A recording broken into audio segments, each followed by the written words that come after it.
The Toronto Raptors are stuck in a bad nightmare, with LeBron James their boogeyman. After undergoing a promising transformation this season and heading into the playoffs with seemingly everything working in their favor, it was Groundhog Day all over again for Toronto as they met an all-too-familiar ending. The Raptors were swept soundly in 4 games by James and the Cleveland Cavaliers in the second round of the playoffs, 1 year after suffering the exact same fate at the exact same point. Toronto were also beaten in 6 games by Cleveland in 2016, meaning they've now failed 3 straight seasons to dethrone James.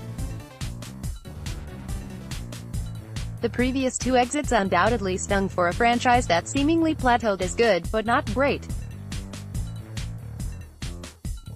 The pain of this year's elimination, however, feels like something more. The Raptors are the first #1 seed to be swept in a series prior to the conference finals since the current 16-team format was introduced in 1984. Justin Kabotko, at Kabotko, May 8, 2018. This was supposed to be the Raptors' time to get over the hump and vanquish their demons. While they were clearly the best team in the Eastern Conference this season, Cleveland were a weaker side than in years past. Star power, depth, home court advantage, you name it, Toronto had it on their side. The one thing they didn't have and what ended up mattering more than anything was James himself. Which is why, as much as it seems like the Raptors should blow it all up instead of continuing to bang their heads against the wall, the best approach might be patience. Toronto aren't without their warts. Their all-star backcourt has a tendency to either go missing or revert to an archaic style in the playoffs, but this may well be a LeBron problem and not a Raptors problem.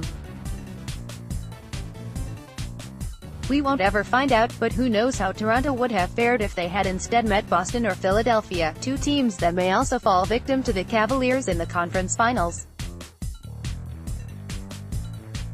There's a chance James is playing out west next season, and even though the Celtics and 76ers will continue to get better for the foreseeable future, the East will be more open with the best player on the other side of the bracket.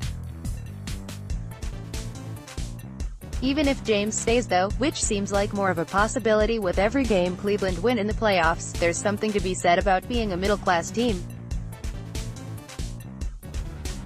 After all, only one franchise can raise a banner every year. It doesn't have to be a zero-sum game.